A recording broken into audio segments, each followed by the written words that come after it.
Ok? Bom dia novamente, que Deus abençoe cada um de vocês que estão aqui presentes e a todos vocês que nos acompanham através da internet, sejam bem-vindos e agradecemos por vocês permitirem a gente entrar nos seus lares também. Que a graça do Senhor recaia também sobre vocês. Bom, eu gostaria de convidá-los para nós começarmos com uma oração, para que nós possamos estar presentes junto com o Espírito do Senhor, né?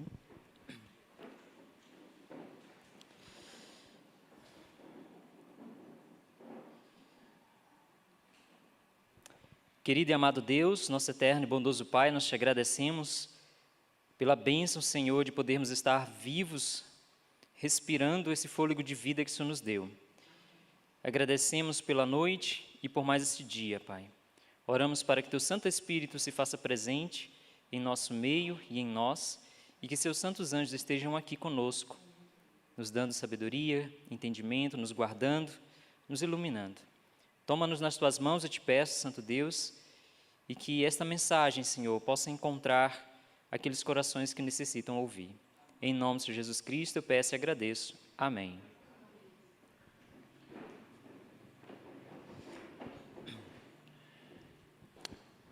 Bom, na mensagem de hoje que eu venho trazer para vocês, eu coloquei o título de O Ideal de Deus para Seus Filhos. O objetivo que eu tive em trazer essa mensagem foi um objetivo de trazer mais para os jovens que ainda não tiveram casamento, ainda não se casaram, né? Mas também é um conselho para aqueles que são pais e que também vão precisar aconselhar seus filhos ou filhos de outras pessoas, tá? Então,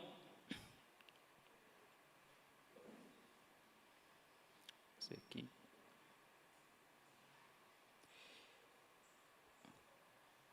Onde eu vou passar aqui? Deixa eu ver. Isso. O que veremos nesta palestra? O elevado propósito de Deus em criar o homem, o estabelecimento do matrimônio, princípios de relacionamento e qual decisão devo tomar. Talvez para muitos de vocês, essa mensagem pode ser uma mensagem básica, mas eu espero que possa acrescentar algum conhecimento, algum conteúdo a cada um de vocês, tá? Qual o público-alvo? Solteiros, né? Não poderia deixar de ter uma palavra para os solteiros. E também para os casados que têm filhos, para aconselhar seus filhos. E também para os casados que possam também aconselhar outros jovens solteiros. Hoje, nós sentimos uma falta de um aconselhamento profundo dentro da nossa igreja. É muito difícil você ver pessoas que podem realmente dar conselhos bons para os jovens. E é importante a gente ter esse conhecimento para que nós possamos ser uma luz, de repente, para um jovem que está se enveredando por algum caminho que ele não deveria ir, que vai afastá-lo dos caminhos do Senhor.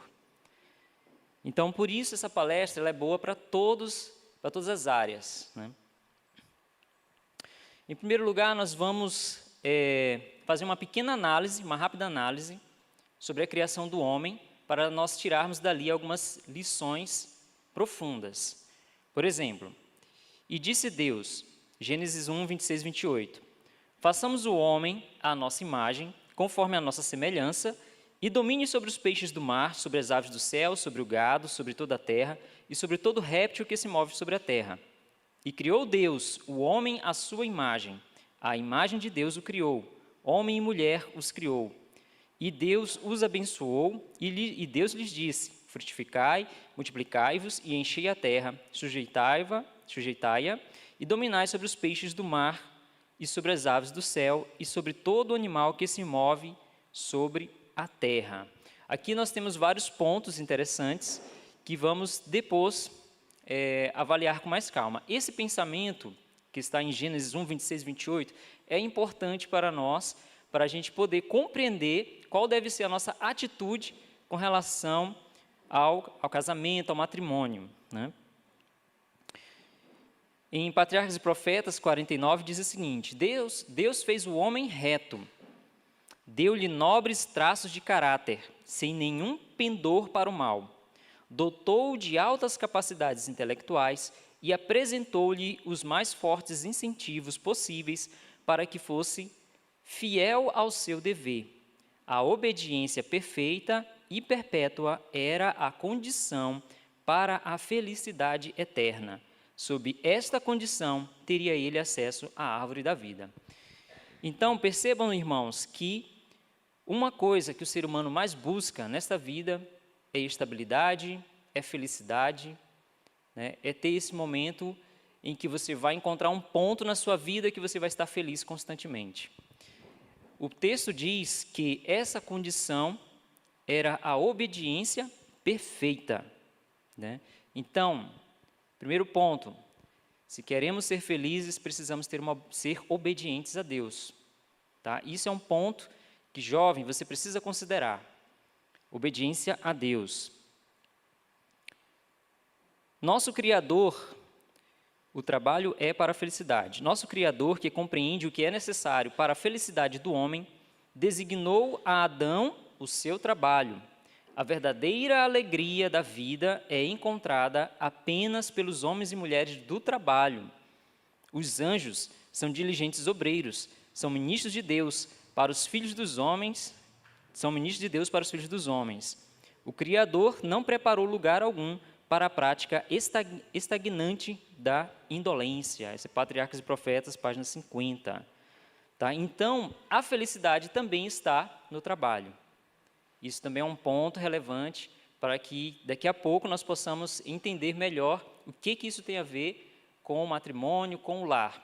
Visto que o título do nosso congresso é O Lar do Céu na Terra, né? Famílias do Céu na Terra. Depois que a terra, com sua abundante vida animal e vegetal, fora suscitada à existência, isso é interessante, o homem, a obra coroadora do Criador, e aquele para quem a linda terra foi preparada, foi trazido em cena. A ele foi dado domínio sobre tudo o que seus olhos poderiam contemplar. Pois disse Deus, façamos o homem à nossa imagem, conforme a nossa semelhança, e domine sobre a terra, sobre toda a terra, e domine sobre toda a terra. Criou Deus, pois o homem à sua imagem, homem e mulher os criou. Né? Por que eu destaquei esse texto aqui?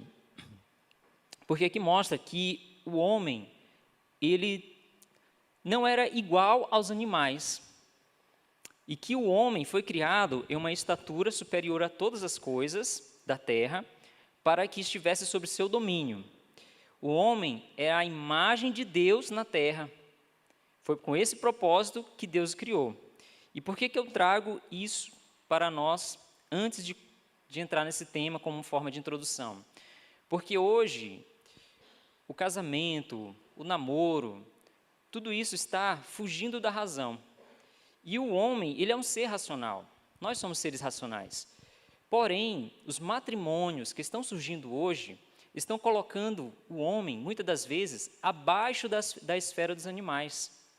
Então, é importante nós elevarmos a posição, mostrar qual que é o verdadeiro valor pelo qual Deus criou o homem, para nós podermos compreender quem devemos ser dentro de um relacionamento. Ok? Para vocês verem a exaltada posição que Deus colocou no homem. O homem era para ter o domínio, todas as coisas, como diz aqui, sobre tudo que os seus olhos poderiam contemplar, Deus colocou eles sobre todas as coisas sob seu domínio. O homem deveria ter a imagem de Deus, tanto na aparência exterior como no caráter. Cristo somente é a expressa imagem do Pai, ok? Mas o homem foi formado à semelhança de Deus. Sua natureza estava em harmonia com a vontade de Deus. A mente era capaz de compreender as coisas divinas. As afeições eram puras. Os apetites e paixões estavam sob o domínio da razão. Ele era santo e feliz, tendo a imagem de Deus e estando em perfeita obediência à sua vontade. Vejam que era um ambiente maravilhoso. Deus criou todo aquele ambiente maravilhoso. Todos os apetites e paixões estavam sob domínio da razão.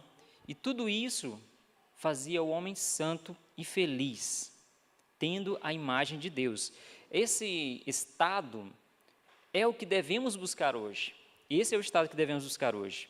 E estando em perfeita obediência à sua vontade. E nós vimos que quando o homem está em perfeita obediência à sua vontade, ele é feliz, né? Para qual propósito o homem foi criado? A todos os que são chamados pelo meu nome, eu e os criei, e os que criei, para minha glória, os formei e também os fiz. Então, Isaías 43, verso 7, nos mostra que todos nós fomos criados para a glória de Deus.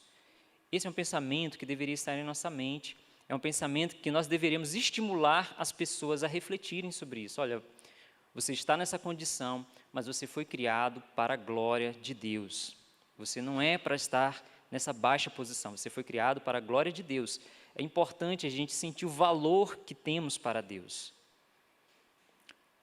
Ok, agora eu fiz um pequeno resumo dessa parte que diz assim: Deus criou um ambiente perfeito para um homem, certo?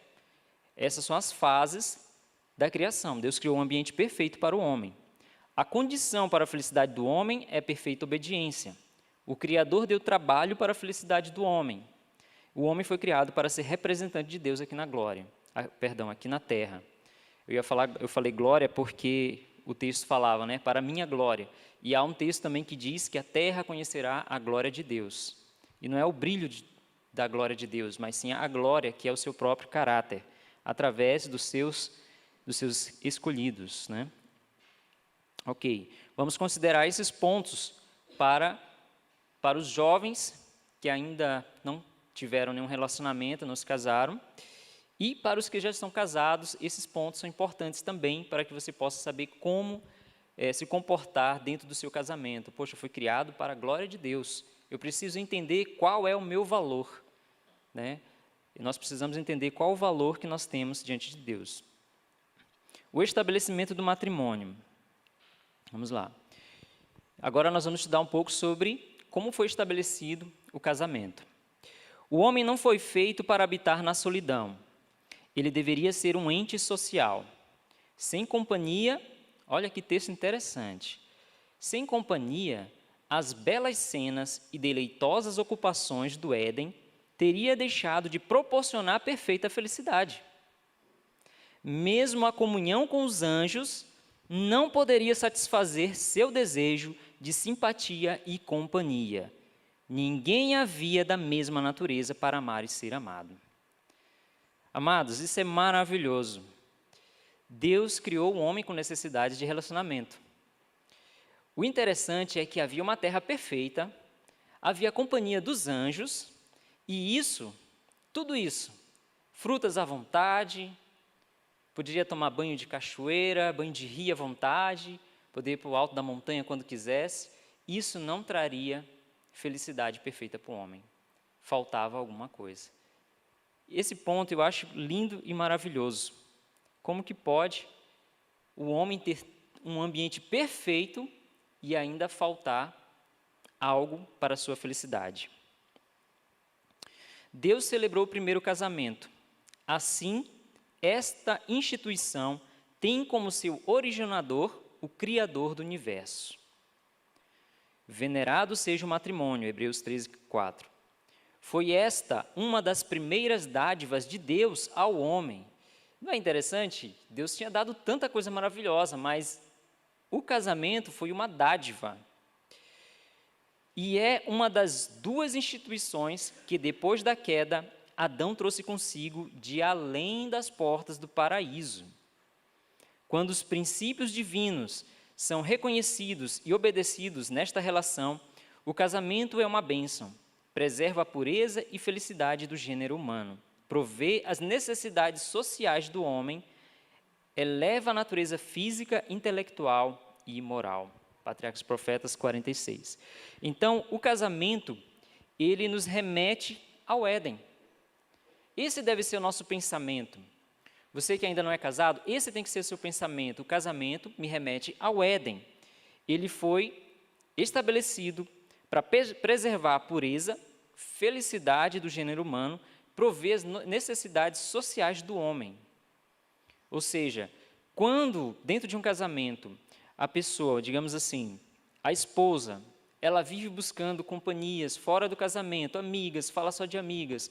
O esposo vive procurando relacionamentos fora do casamento, com amigos. Vou para a festa, vou para o bar, vou para isso, vou para aquilo, vou para o jogo de futebol. O casamento está faltando alguma coisa. Porque o texto diz que o casamento, ele supre as necessidades sociais. Então, quando isso acontecer, precisamos avaliar o casamento. O que está faltando? Por que eu estou sentindo necessidade de estar tanto com aquele meu amigo e não estou sentindo necessidade de estar mais com a minha família? Então, o matrimônio, ele supre essas necessidades sociais. Ele eleva a natureza física, intelectual e moral. Claro que um casamento dentro dos conformes de Deus. E isso é que nós vamos ver. Então, resumo. O homem não foi criado para habitar na solidão. Quem criou o matrimônio foi Deus. O matrimônio foi preservado desde o Éden, assim como o sábado. O matrimônio é uma ferramenta de Deus para alcançar seus propósitos para o homem. Estão me acompanhando até aqui? Essas bases que eu estou colocando é para que depois nós possamos, que eu vou começar a falar agora, a respeito do princípio de relacionamento, nós possamos colocar o casamento na devida esfera, tá? O relacionamento.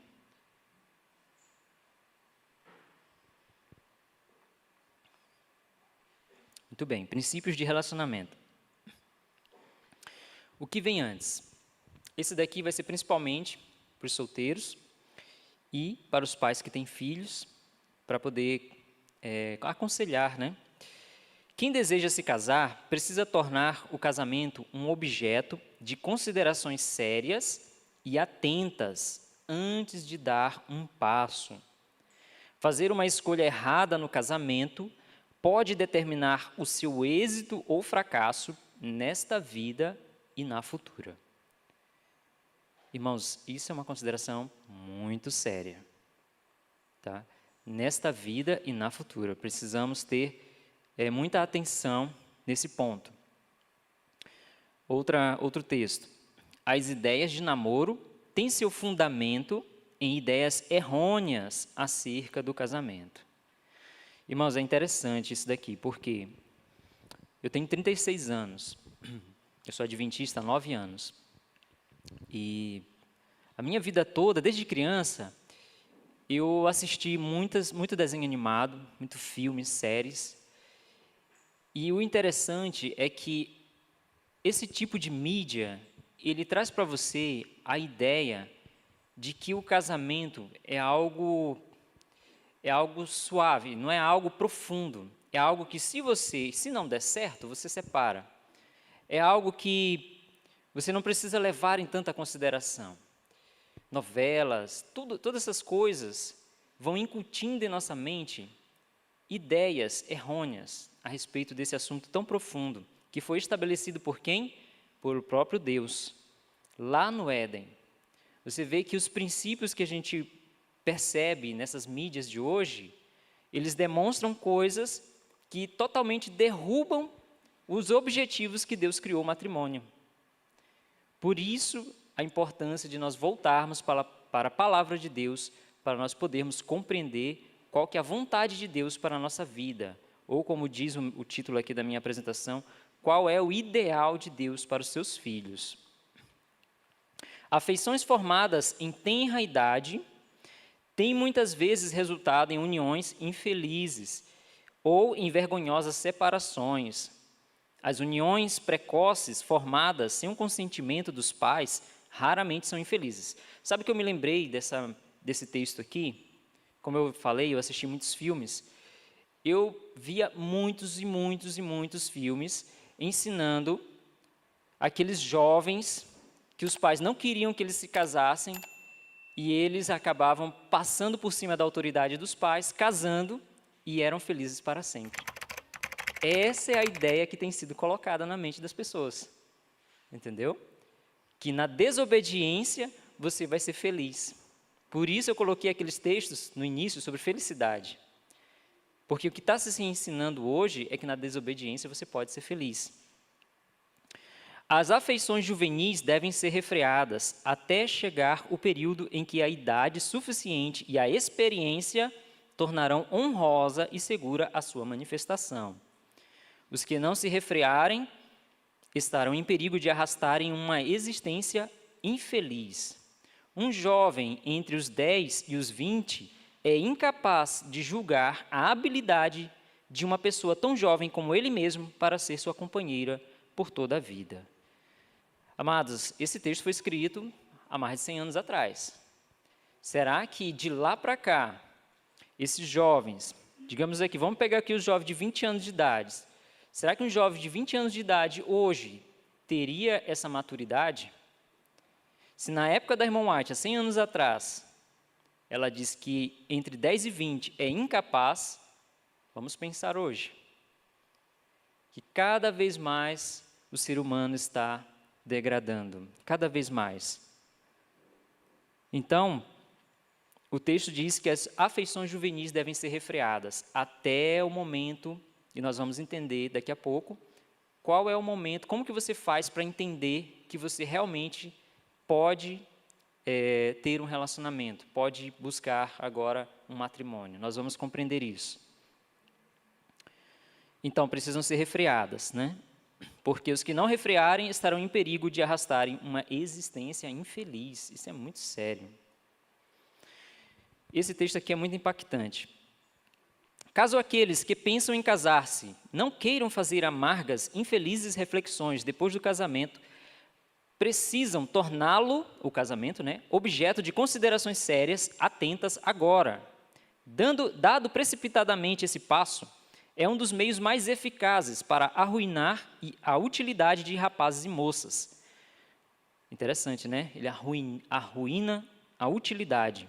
A vida se torna um fardo, uma maldição. Pessoa alguma pode, com mais eficácia, estragar a felicidade e a utilidade de uma mulher e tornar-lhe a vida mais pungente fardo que seu marido. Gente, a gente pode pensar em tantas coisas ruins vindo de fora, mas, na verdade, vem de dentro.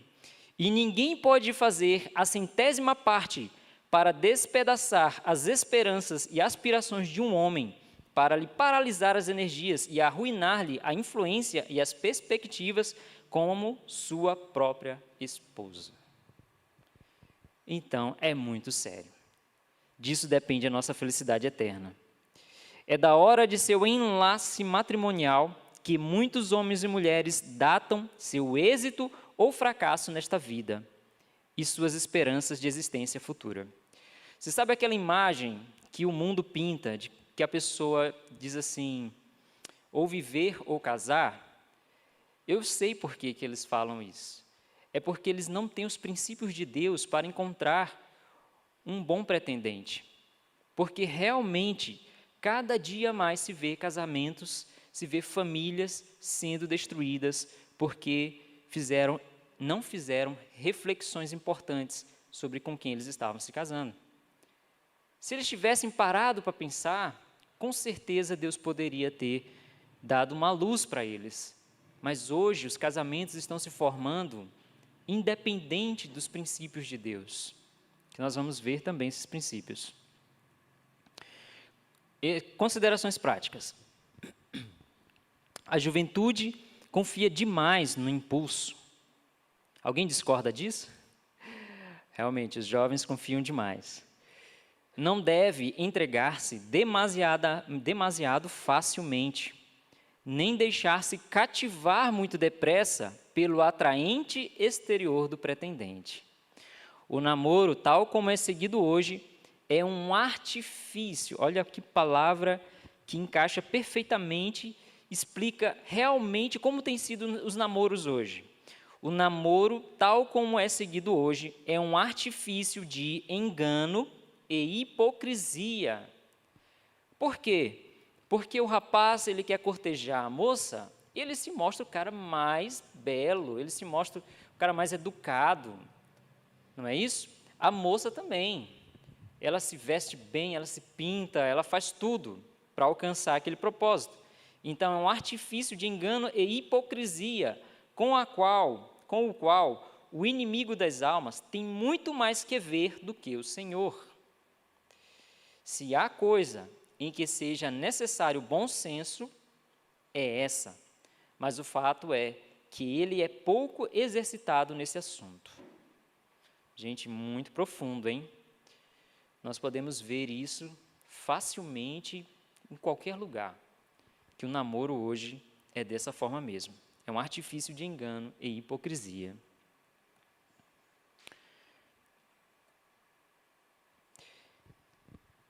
Pesem os que pretendem casar-se todo sentimento. Aqui um princípio interessante para você seguir ou para você dar um conselho para um jovem que está nessa idade de ter um relacionamento. Pesem os que pretendem casar-se todo sentimento. Será que é egoísmo? Observem todas as modalidades de caráter naquele com quem desejam unir o destino de sua vida. É muito difícil de fazer isso aqui porque a paixão, ela é cega, né? Ela cega os olhos. Brincar com corações não é um crime de pequena magnitude aos olhos de um Deus santo. E, todavia, alguns mostrarão preferências por moças e lhe despertarão as afeições. Depois vão-se embora e esquecem tudo quanto disseram e o efeito que isto causou. Um novo rosto os atrai, e eles despertem, e eles repetem as mesmas palavras, dispensam a outra as mesmas atenções. Isso daqui é constantemente incutido na mente das pessoas através dos filmes e das séries. Porque os relacionamentos são como troca de roupa. Várias séries, vários filmes, desenhos animados incutem isso aqui na mente das pessoas. É por isso que a sociedade está do jeito que está. Por isso que não se vê mais valor no matrimônio. Por isso que não se vê mais valor na família. Porque as pessoas estão brincando com os corações das outras. Os jovens, infelizmente, eles não param para raciocinar que quando eles entram numa situação dessa, eles estão prejudicando a si e prejudicando aquela outra pessoa. Eles faltam com respeito por alguém que foi comprado pelo amor do Senhor Jesus Cristo.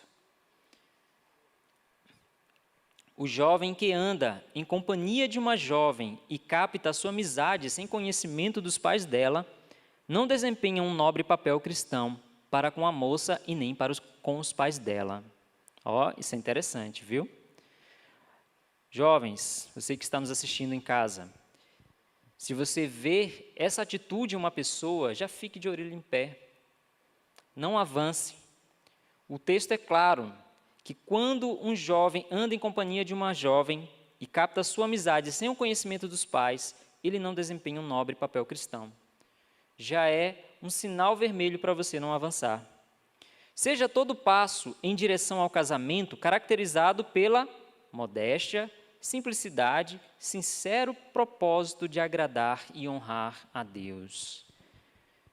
São princípios simples, mas que, se forem praticados, vão exercitar uma influência poderosa na salvação. Seguem o impulso e a paixão cega. A corte é feita num espírito de flerte.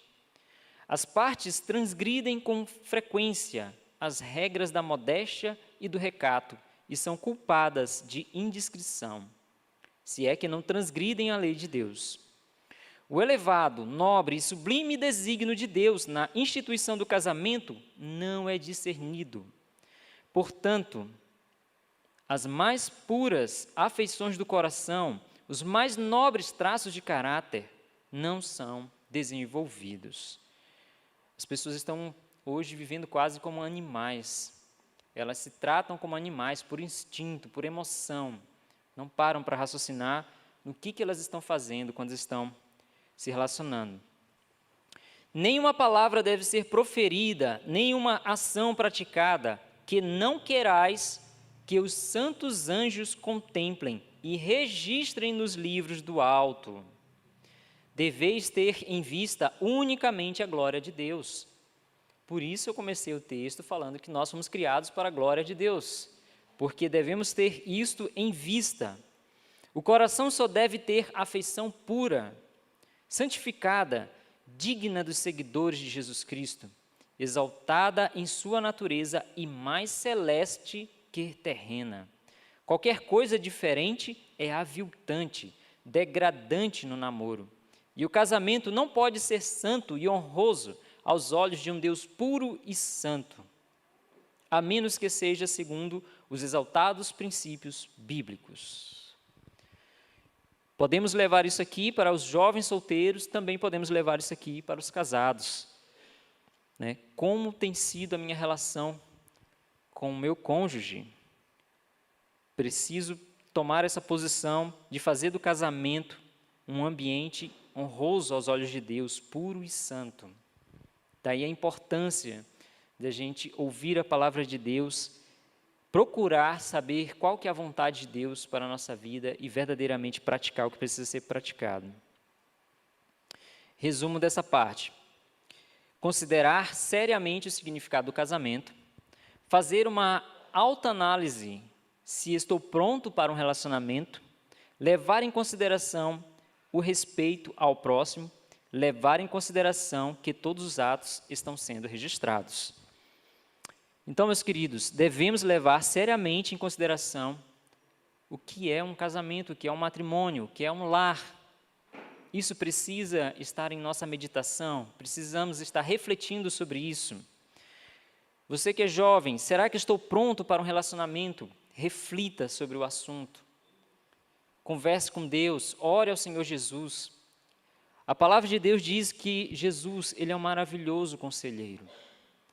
Então, que possamos nos apropriar do nosso Senhor Jesus como um maravilhoso conselheiro de verdade. Se a palavra diz que Ele vai nos aconselhar.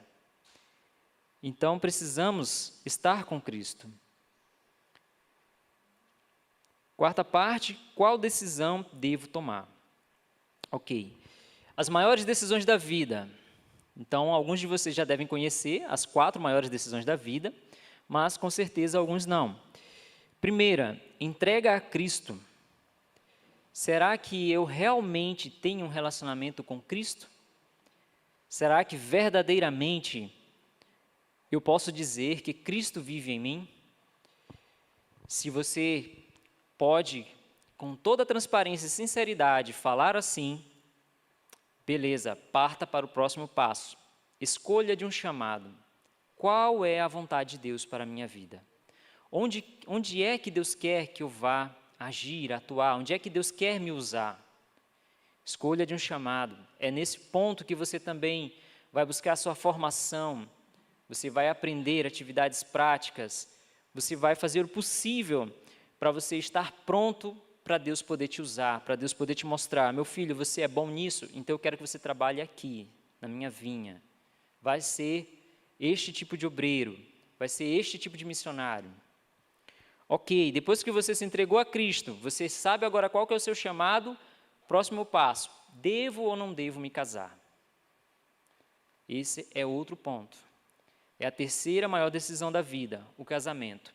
Como nós lemos alguns textos antes, o casamento pode desencadear ou o desespero eterno ou a felicidade eterna de uma pessoa. E a quarta maior decisão é ter filhos, que é a palestra que nós vamos fazer no final, mais para frente, no caso. Não será hoje, tá? Muito bem. Interessante é que o mundo geralmente inverte essa ordem, sabia? A primeira coisa que acontece entre os jovens do mundo é ter filho. Namorou, teve filho. Deu aquela confusão nas famílias, casa. Aí depois que casa, vira aquela confusão, aquela tristeza, vira aquele lar que a irmã White comentou ainda agora, que é um lar totalmente desestruturado. Aí vai buscar a Cristo, vai querer saber qual é o chamado de Deus para a sua vida, né? Porém, o Senhor Ele deixa revelado para nós a ordem correta. Primeiro, entrega a Cristo. Segundo, escolha de um chamado. Terceiro, devo ou não devo me casar? Quarto, será que devemos ter filhos? Isso são perguntas pessoais.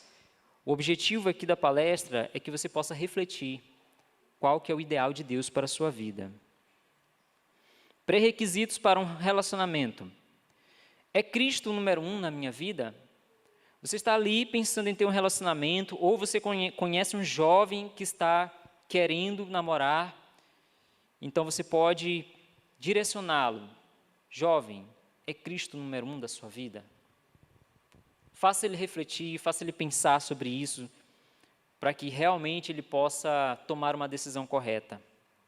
Porque se Cristo for o primeiro na vida dele, ele vai seguir a obediência, ele vai seguir o que a palavra de Deus diz para fazer.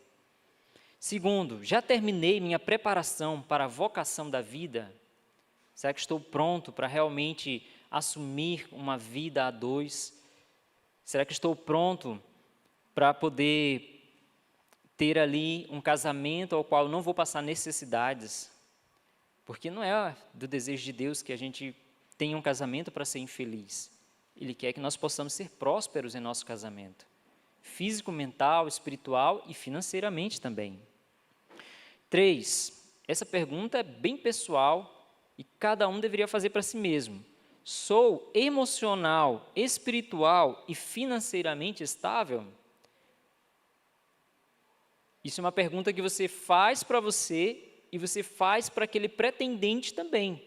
Você começa a pensar, será que essa pessoa ela é emocionalmente estável? Será que ela é espiritualmente estável? Ou será que ela é como a onda do mar, uma hora está em cima, outra hora está lá embaixo? 4. Tenho eu suficientes habilidades domésticas para administrar um lar? Isso não é só para mulheres, isso é para homens também. Porque, irmãos, eu cresci em um lar, eu cresci com os meus avós. Tá? Amanhã à noite eu vou contar um pouco do meu testemunho. E logo cedo eu comecei a trabalhar na área da computação. E quando eu me casei, eu não sabia nem trocar uma lâmpada. Eu não sabia fazer nada. E isso foi um transtorno dentro do meu casamento. É impressionante o quanto que isso é um transtorno. Então, jovens rapazes, vocês têm condições de manter o lar, tudo que envolve as atividades do homem dentro de um lar? Isso é importante. Jovens, mulheres, vocês têm habilidades domésticas para administrar um lar? Isso é importante. Há muitos jovens que não sabem nem lavar a própria roupa, já está desejando namoro. Isso é triste demais, isso é terrível, está buscando realmente, como diz o pessoal, sarna para se coçar. E o vínculo da família é o mais íntimo, o mais terno e sagrado de todos na terra. Foi designado a ser uma bênção à humanidade. Assim o é sempre que se entre para o pacto matrimonial inteligentemente, no temor de Deus e tomando em devida consideração as suas responsabilidades. Pessoal, esse texto aqui nos faz raciocinar que não devemos tomar as decisões de forma emocional, de forma inteligente. Precisamos olhar para o relacionamento de dois jovens e ver, é realmente a vontade de Deus? Esse relacionamento ele vai me elevar ou vai me fazer ir para trás? Eu vou para frente ou para trás? Vamos ser racionais em questão de matrimônio. Precisa-se realmente tomar muita coisa em consideração. Esse assunto ele é tão amplo que poderíamos fazer um congresso todo só sobre esse assunto. São muitos aspectos. Ano passado eu participei também de um congresso e eu falei só sobre namoro, mas eu fui em aspectos mais profundos, porque eu tive muito mais tempo. Então, eu pude ali falar bastante detalhado sobre cada aspecto do namoro, foi muito bom. Mas aqui eu estou mostrando para vocês apenas os princípios que devem ser levados em consideração. Vocês que são pais, seus filhos vão crescer, vão querer também ter um relacionamento, vocês precisam ter esses princípios em mente para vocês instruírem os filhos de vocês. Qual é o ideal de Deus para os seus filhos? Esse daqui precisa estar na mente de vocês. Jovens, memorizem esse texto. Mais elevado do que o sumo pensamento humano pode atingir é o ideal de Deus para com seus filhos. A santidade, ou seja, a semelhança com Deus, é o alvo a ser atingido. Se o relacionamento não está te levando nessa direção, freie, pare, seja sincero, seja inteligente, como o texto disse, acabe o relacionamento, volte, porque o ideal de Deus para a sua vida é que você seja semelhante a Ele. Amém? Eu fico por aqui e espero que essa mensagem possa ter alcançado o coração de vocês, possa ter ajudado, e que aqueles que pretendem ter um matrimônio, um casamento, possam levar em consideração os princípios de Deus. Vamos fazer uma oração e depois da oração nós vamos ter mais 10 minutinhos de pausa até a próxima palestra, ok? Vamos orar.